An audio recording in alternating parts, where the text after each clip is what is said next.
Boost your EBIT by 10% in just a few months? Sounds like another empty promise, doesn't it? Maybe we'll tell you it's magic. A sprinkle of fairy dust and poof, your profits soar. But here's the deal, no fairy dust, just proven results.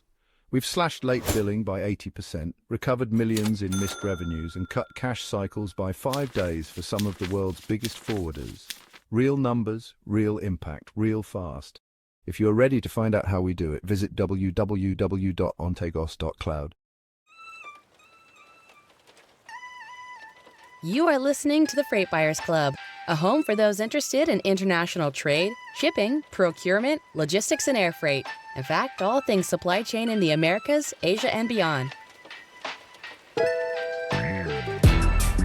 Hello, I'm Mike King, and welcome to this episode of the Freight Buyers Club Insight, produced with the support of Ontegos Cloud.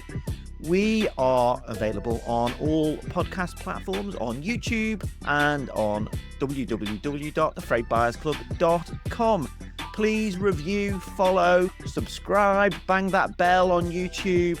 There's a lot of people joining this Freight Buyers Club, so please let's encourage more to do so. Today, I have a brilliant guest coming up. But before I introduce her, I need to timestamp this because we are in a world of flux. We are doing this interview on the 8th of April. It's a raging news storm out there. And most of you, I'm sure you know, it's down to Liberation Day and it's down to Donald Trump and the repercussions of that. April 2nd, 2025 will forever be remembered as the day American industry was reborn, the day America's destiny was reclaimed, and the day that we began to make America wealthy again. We're going to make it wealthy, good and wealthy. For decades, our country has been looted, pillaged, raped, and plundered by nations near and far, both friend and foe alike. So, as of 8th of April, we have in place layer after layer of US tariffs on China specifically, but also now on global imports to the US, which has created stock markets and global growth forecasts. And there's little end in sight, it would seem. I've done a full explainer on Trump's trade war on YouTube, so you can get all the details of each of those tariffs on there. It's also posted on LinkedIn, so please check that out. Trump has promised more tariffs on China today, so I've promised my next guest I won't get into the granular detail of all of these tariffs because, well, by the time you're watching this or listening to this, it could have changed again anyway. But she has had an amazing journey to her current position as Chief Executive Officer of DHL Global Forwarding Greater China. This has spanned leading roles at Kuehne + Nagel and DB Schenker and covered around 10 countries, but mostly in Asia with stints in Europe. That's been her rapid ascent up the forwarding ladder, and I'm delighted to welcome her today. Aditi Rasquinha, welcome to the Freight Buyers Club. Hi, Mike. Thanks for having me on your podcast. Looking forward to our discussion. Me too. We met at TPM and it was great to catch up, and you did a great stint on stage. So I'm hoping we can get some of those amazing insights that we heard there today. Now, I'm really interested to hear about your career journey to China, which I guess is rather unique. But before we get to that, we can't really start there because the global trading landscape has changed this past week. As I said, I'm not going to go through the finer details of each tariff because it will probably be out of date, maybe even before we've finished this conversation.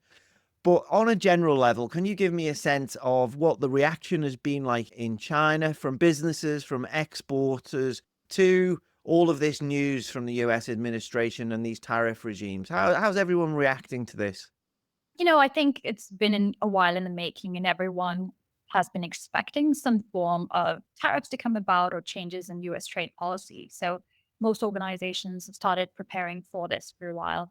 On the ground in China, of course, you can imagine there are people that are concerned, and then there are people that are at a waiting to see point of view, because as you can imagine, these are changing constantly from week to week, and there are different aspects and components regarding the parts of which get tariffed and which not. So there's a bit of wait and see in that because we're still waiting for reciprocal actions, other markets.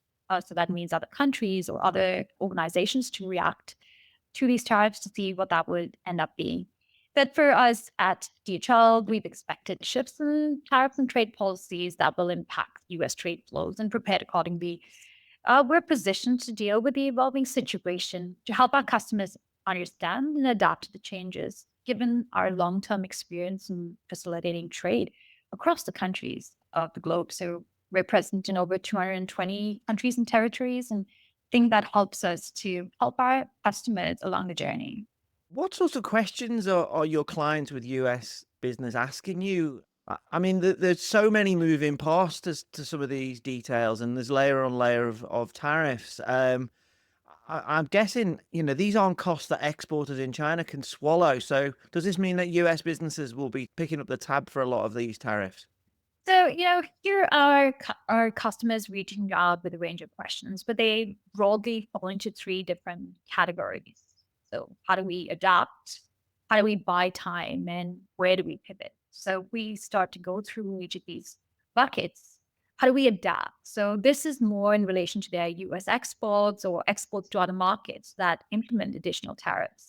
We are utilizing our databases, report systems to help customers stay updated on potential changes, but also assist them in modeling different scenarios for their inventory. And how do we buy time? That's another question. So, as a large logistic organization, we provide various transportation services, including expedited express options that achieve cost reductions through just-in-time strategies lower that can then lead come about from lower inventory levels. We also offer multimodal freight offerings, which could be in more cost-effective transport modes coming in. We offer broad range of custom services and also foreign trade zones, which allow customers to actually reposition inventory and help them manage the timing of duty payments for components of finished goods. And the last question is more about where do we pivot? So as customers adjust their supply chain in response to the shifts in demand or changes in manufacturing, our global coverage supports them in navigating these transitions. So we assist customers who are changing their sourcing strategies to incorporate different markets and countries. That's very interesting point on the free trade zone. So you can park cargo and see how the land lies, or see when's the optimal time to pay your tariff and understand the paperwork. Because I've spoken to quite a number of people on this podcast, and one of the things they say is cargo is being shipped and the tariff due on it has changed while it's in transit. So that changed the landed cost of that product. So interesting how you're planning around that. Can you give us a sense of how this affects short and long-term planning in any more detail? And in fact, how does this affect your expectations around the Chinese economy and freight demand this year?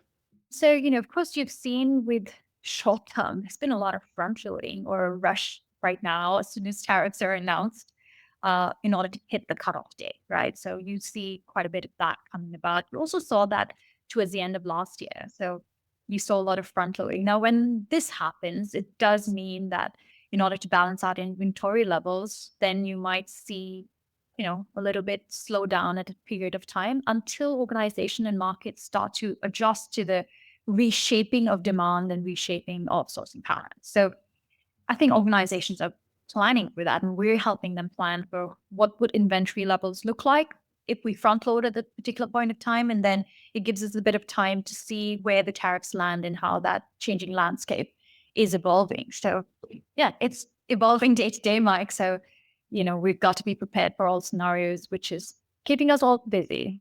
So of course, whilst you have to keep in mind that US-China trade, international trade flows is about 2.6% of international overall trade flows. So there's still a large global market that's still left. And whilst, of course, you feel the impact from one trading partner, you then find ways of doing business with other trading partners in a stronger fashion than you traditionally have.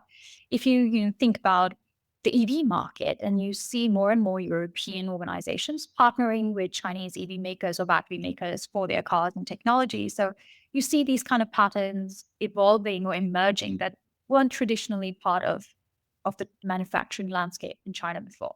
Yeah, and I just make a reference there to my explainer, actually. And there's a great chart at the end there from Ag Resource, Dan Bassi, big thanks to him. it tracks the change in relationship in who's the biggest trading partner for countries around the world over the last 20 years. And it's very striking how China's become the biggest trading partner, where previously it was the US for most countries in the world. And I also discuss in this about if we have more US isolationism, that does create vacuums, which China is actually really well placed to fill, whether that's on the trade or whether that's on the soft power side. Just coming back to some of these regulations, one other element of all of this, it really affects air cargo. It's the delaying of the removal of the de minimis exemption that originally came into place in February and then was cancelled because Customs and Borders Protection couldn't handle the volumes that were required. We saw all these parcels building up. Now, this will now come in on May the 2nd. Exports of less than $800 previously were exempt from duty. This is from Hong Kong and China. Now, what we're hearing is this will probably result in either payment of 30% of declared value per package or a 25-degree fee per item starting May the 2nd, or a $50 per item fee starting June the 1st. This was a huge driver of air cargo markets last year. This is Temu, it's Shein, it's Alibaba, it's Amazon. They're flying cargo direct into the US out of China. Huge driver of e-commerce markets. We've heard on this podcast people have doubts about whether Customs and Border Protection will be able to manage this on the 2nd of May. What's your view on this, and how are you advising your customers? So, Mike, yes, we're actively involved in the air cargo sector relating to e-commerce. It's been a massive driver for volumes out of China in the last 2 years. So we will continue to process inbound shipments to the US in accordance with the applicable customs rules at that point of time, as we are continuously monitoring the situation with both our customers and us, right, to see where are the areas where we can find we need to focus on. So if this de minimis rule is actually implemented effectively and they're strict about it, it may actually create quite a bit of extra volume workload and create processing delays at the destination. So with these short-term disruptions likely possible, I think e-commerce will still remain like a key driver of air cargo. As businesses will adapt to these new requirements, we've seen that previously with other markets imposing tariffs on Chinese e-commerce. You see it, a slight dip when the uncertainty sets in, but with the overall level and the price point it's at, we see the volumes then continue to grow. What we may also start seeing is a lot of these e-commerce companies will shift their attention to other markets. So more of intra-Asia, Europe, a lot more of Middle East, Africa, and Latin America. Will US business continue for e-commerce? Absolutely. But the other markets would also get a lot more attention. So we need to monitor the situation on the US policies to see whether it would lead to a broader distancing of the US from the rest of the world and assess the potential long-term effects, not just on e-commerce, but on the overall air cargo trade. So we remain well positioned to manage this, as we've been working with e-commerce players for a while now. Okay, I want to come back to this more generally, what all this means for freight buyers in the rest of 25 and a little bit later. But first, I'm really keen to know how your journey to this very senior position in this key market, which a lot of executives I've interviewed over the years say it's really tough to operate in, but you're doing a great job. How have you ended up in China in this position? And what got you into this industry in the first place, Aditi? So I think, honestly, I got into the industry by chance. I got into a management trainee program with DHL originally in Singapore. And, once you get into the industry and you start to understand the role we play in global trade and economy, honestly, I was hooked and haven't looked back. It's taken me through 3 of the biggest players. So I started with DHL and then was Kuehne+Nagel, DB Schenker, and now back to DHL for this role. I did come back because I think it's one of the most exciting roles you could potentially have in the logistics market, is to work in China. China had phase 1 where when the initial reforms came in and it started opening up to being the low-cost manufacturing hub. And I think we're pivoting in China. It's a different dynamic. It's now moving to be the more industrial automation powerhouse of the world. So to me, the excitement of going through that journey of how China is evolving is one of the key drivers of wanting to be here. Interesting. You've now worked in a whole bunch of countries in Asia and also in Europe, as I mentioned earlier. How would you say that the business cultures across those countries vary? So in my own experience, definitely this is true. The Netherlands, for example, or the UK, it's so different to Thailand or Singapore or Indonesia. And I found China really tough myself when I've been working there as a journalist. What's your experience? It's all very different cultures for business. That's true. But I think that's also what makes it exciting. I think if you're able to adapt in any country and culture, it makes you more resilient. And culture plays such a big part in how we do business. And you mentioned the Netherlands and you mentioned Thailand, two countries that I've actually lived in. And in the Netherlands, you have a direct approach. You say what you mean upfront, very clear. You're very vocal about it, and that's a very different style in Thailand in terms of how you would necessarily use it. I think I found different ways. For example, in Thailand, when I worked in Thailand, gamification helped a lot to have fun in the office. So you had fun, but you also achieved business KPI. And if I tried gamification in the Netherlands, I think they would look at me like I'd lost my mind. So I think culture Yeah, I plays a think big you part of might how be you. right. Yes. So yeah, culture plays a big part, and I think you have to observe that, and you need to understand that piece if you truly want to be successful in a market. Is you need to start understanding the cultural piece as fast as you can. And I've lived in 10 countries, and it's like a muscle. You train yourself to understand that this is what you need to do, and you observe it, and that's how you're more successful. Is you start to understand how culture plays a piece in business. Aditi, so did China require any specific adaptations from you in terms of that culture? Well, maybe more generally, what's been the biggest challenge in China for you? Well, I think, in China, the language plays a big piece, right? And so whilst I'm nowhere close to being fluent, I'm making quite a bit of effort in trying. And I think people appreciate the effort going into that piece, right? It's about respecting the culture. It's about understanding what that means. And I think if you show anybody respect, and I've learned this no matter where you live, if you show people the respect for their culture, for what they're doing, I think that helps you gain momentum in that particular country. So that's my key in China, is to try and learn as much about the culture. Now, the language actually tells you a lot about the history.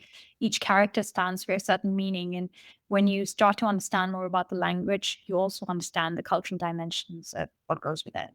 You moved up in seniority in DHL and all those other forwarders we've talked about. But as you've been progressing your journey, you've also been coping with some of the biggest disruptions we've ever seen to supply chains. COVID, the ever given threat of US port strikes, trade wars, actual wars, the closure of the Suez Canal. Now we've got Trump's tariffs. I've been covering this industry for 25 years, and the first 20 have been compressed into the last 5. Did you imagine in your first 10 years of your career that the last 5 would have been quite so dramatic? We had a lot of chaos. No, I mean, honestly, who would have thought ever given would happen, right? And who would have predicted COVID and the impact that it had to overall the world and supply chains? But it also, I think, has made us more resilient. It's made us realize the connection between people and how resilient we are and how technology has helped us during these periods. So I think it's helped us progress in a certain way in terms of making us more connected and making us more adapting, right? So it's built more resilience to the overall supply chain and shows that we can find solutions no matter what the situation is. You took on your current position heading up DHL Global Forward in China last summer. How would you say it's going? And can you give us a broad sense of the verticals DHL Global Forwarding is active in China and the size of your footprint? It's a pretty big part of the overall forwarding business, isn't it? Yes. So it's a big, China is, of course, it is the largest export country in the world for us. And if we look at Asia Pacific, we're about 40 to 50% of the overall revenue would be from China. In DGF, we cover, I think, of course, all the major cities, but we're in about 55 locations across China. We've got over 2,300 employees here, plus another 1,000 for the shared service centers. I think we've got about almost 160,000, warehouse space for the forwarding part. So we're fully rounded. we're in every sector. So whether you say consumer retail or automotive, technology, life science and healthcare, e-commerce, industrial, engineering, manufacturing, I think we've got it well rounded. Of course, you can see the new energy, e-commerce, life science, healthcare, and all the robotics being the key drivers or the focus in the China market right now. So that's been a big focus for us. And it's very easy to think that the whole of the global trade system is focused on the US or on the Trans-Pacific market, because of the sheer amount of noise coming out of the White House. But you guys, presumably, you're doing a lot of intra-Asia. Europe's a huge market. What can you give me a rough idea of where you focus your energy or how those markets compare? You're absolutely right, Mike. The US tends to dominate the headlines these days, but our effort is truly, truly global. Whilst not going into really specific regional breakdowns, if you look last year in 2024, our air freight volumes grew by about 6.8%, and this was largely driven for demand on Asia-Europe trade lanes. Our strategy is simply to follow the growth. So this means focusing on any trade lanes that are growing, whether that's transatlantic, intra-Asia, Middle East, Africa, with the boom coming about, and Latin America. We follow the business, we follow the growth. You guys, you've got your own EV Center of Excellence in Shanghai covering integrated end-to-end logistics for EV products. This includes, I think, but please correct me if I'm wrong, it includes batteries, electric motors, charging infrastructure. China's a real leader on EV technology. For people who haven't been to China recently, can you explain just how advanced take-up of this tech is and what the supply chains are like behind them? Absolutely. So this is potentially one of the most exciting things happening in the Chinese market right now. So I don't know if many people know, but China only got into EV automotive manufacturing in 2020. And today is the largest market for EV in the world. So China's EV and like plug-in hybrid sales hit an all-time high of about 11 million units in 2024, which cements its position as the number one world's largest EV market. It also operates the largest EV charging network in the world. And just in the middle of last year, in the middle of 2024, there were over 10 million stations across China, which if you look at a year-on-year increase just for half that year, was about 56% year-on-year increase.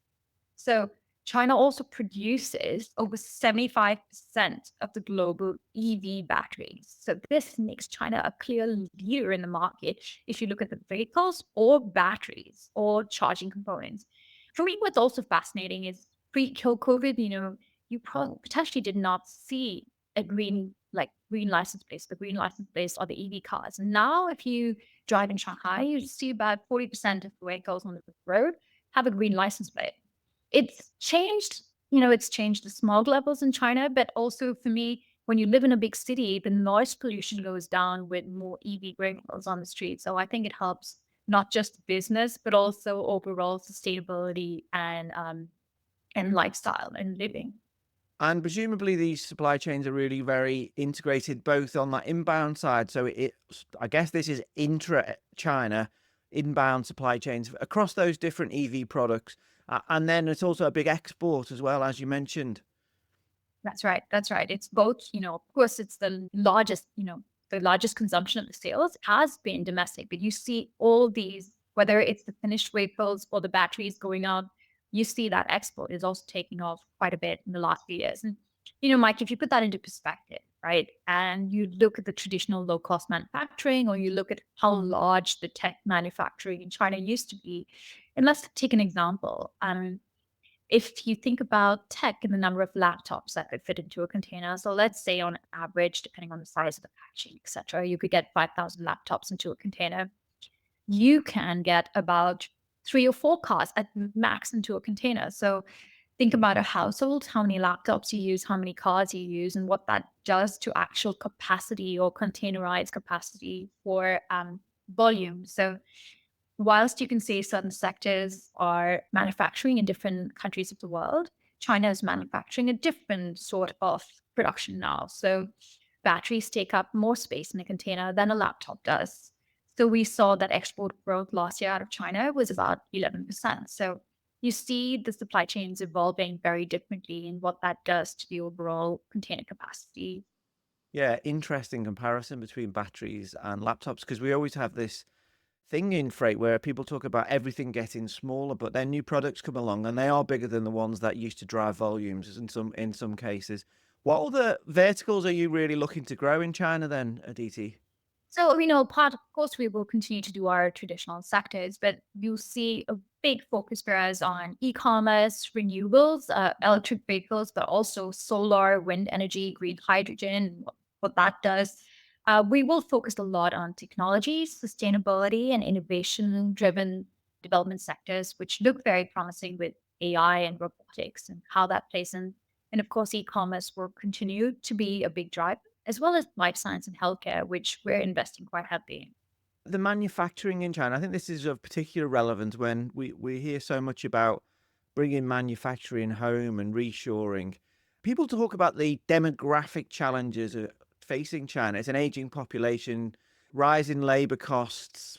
These things threaten its ability to be the factory of the world, which it's been for the last 20 odd years. We've discussed this previously about how China's building these huge advantages in robotics, in automation, and in other technologies that maybe might be able to help it maintain its advantage against other possible producers around the world in the future.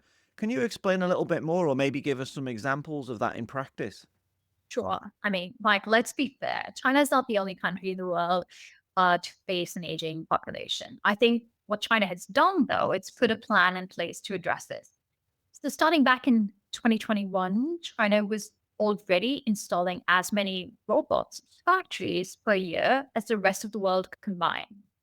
In 2022, the government released a 5-year plan to be the leader in industrial automation. Now, 2023, they released further guidelines for an action plan for implementing robotics plus application. And this was to accelerate the use of robotics in a variety of range of sectors, be it manufacturing, agricultural, logistics, energy, healthcare, education, and even aged care services. Um, and last year, China took the top spot for robot density, overtaking Germany and Japan. And this is with having about 470 robots per 1,000 employees. And this now takes us away from low cost manufacturing into that evolved industrial automation powerhouse. And I want to give you an example of a customer I visited a few months ago. And this is a large solar manufacturing site, one of the big guys. And now they're in the top 5 in the world, largest solar companies. And this is just one of their sites. And now keep in mind, got multiple sites. So this site is completely net carbon zero, carbon neutral. It produces volumes for about 120,000 containers a year. So this is just one site, right? One site produces 120,000 containers a Wow. year. And it's managed more or less with automation with just 27 employees. 27 employees for 120,000 containers for this factory annually. And that's the level of automation that we're at, right? I hadn't seen these panels are heavy and you watch them being manufactured by these machines, move around the belt, but also then come down this conveyor belt and completely automate it and move into a container without a person moving a forklift or driving a forklift in order for them to get there. And that's kind of fascinating to watch if you've been in this industry as long as, over 20 years or so, you haven't seen that level of automation come in. So I think that's quite fascinating. I mean, that creates questions about how other producers will compete with that type of integrated, automated supply chain and ability to produce. I mean, 120,000 TEU with that level of personnel is quite amazing. DHL produced a white paper called China Plus X earlier this year, and this is all about moving beyond China Plus One to multi-shoring strategies that build production, build supplier diversity and supply chain resilience. The idea of China Plus One, of course, came from the geopolitical risk to producing just in China. That came from the first Trump administration when we saw these tariffs on China, and producers were encouraged to find alternatives. So we saw Mexico, we saw Vietnam and India attract a lot of new business. Obviously, these countries are also now subject to these stinging tariffs. But how do you build resilience in this environment? And is China plus X, this multi-shoring, is that still a viable strategy, would you say? Okay, so, not that I'm biased, Mike, but I would say, next China will still be China. But having said that, I think supply chain diversification will continue because companies prioritize resilience, right? These decisions require years of planning, meaning changes won't happen overnight. So while tariffs are significant, there's just one part of the regulatory environment. So companies must evaluate overall total business costs, workforce skill levels, transportation infrastructure, and a country's overall physical and digital infrastructure. So, initiating these changes requires large investments. And we don't believe all companies will reverse strategies immediately. In fact, we see more companies thinking about how they make their supply chains more resilient and less dependent on tariffs or less dependent on a single sourcing country, right? So, resilience is the key. And people will look at strategies to make sure that they're not handicapped in any form. Multi-shoring will continue to be a viable strategy just to make sure you are resilient with all the changes, be it regulatory, tariffs, COVID. You're just making your supply chain more resilient. And please do check out my explainer because I do talk about some of those countries that might be possible options if you're looking at tariff workarounds. They included low tariff countries, actually, like Brazil, but Northern Ireland's also quite an interesting option. There's a few others out there. So I just on that point, Aditi, if I may, this talk about US manufacturing being reshored, what you're talking about, the latest tech in China for the sort of industries that the US might want to create jobs in, it's going to be highly automated if you're bringing best practice in anyway, presumably.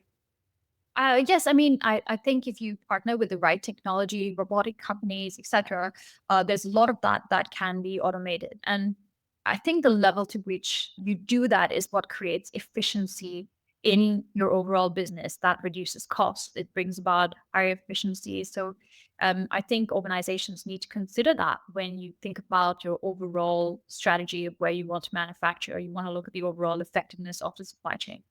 Yeah, and what type of jobs you will create with this, because there's not this old Absolutely. conveyor belt type. That's not even the case in, it might be the case in textiles in Cambodia, but it's not the case when you're talking about EVs in China. If that's the type of high tech business you want to reshore, whether that's Europe, whether that's the US, it doesn't really matter. That's right. And, you need to look at the type of jobs that it's generating. You also need to look at where you're sourcing from and what that manufacturing location means to you for the overall cost of bringing those components in, right? So it's multiple pieces that you need to consider when you look at this. Thanks, Aditi. This sort of brings me full circle. How does the new US tariff regime affect how you're looking at the rest of 2025? I presume that for products in the must-have category, that is, if you need a part for your factory and China is the only supplier of it, then people are just going to have to pay the extra cost. But where products aren't necessities, are we expecting a decline in freight demand on that Trans-Pacific route? Where we've already seen at least ocean freight soften, or we've seen a little bump on air freight rates lately. So you're right on those aspects. You do see that with the uncertainties and the softening of demand. Of course, you'll see the fluctuations come about. The tariff regime may also encourage companies to reconsider their sourcing strategies. So businesses may look at alternative suppliers outside of China to avoid higher tariffs, which could lead to a redistribution of freight demand to other regions or countries. This could also result in increased freight activity from all those alternative markets. So I think the logistics industry, it's dynamic. We at DHL, we got a great customs brokerage services team, and we're trying to help our customers reroute these shipments, look at how we can reduce duty impacts and keep trade flowing. As I mentioned, we've just seen a little bump in air freight prices as people try to get cargo in earlier ahead of the tariff regime. But we did see ocean freight front loading earlier this year. We had port strikes last October. We had expectations of them earlier this year. And then we had quite a few unknowns around tariffs. Did some of your customers do a lot of front loading? Yes, we did see front building come about. And of course, when there's, heightened extra activity, it means it's followed by a period of softening in order to balance inventory levels out. I think people are watching how the changes in demand will go.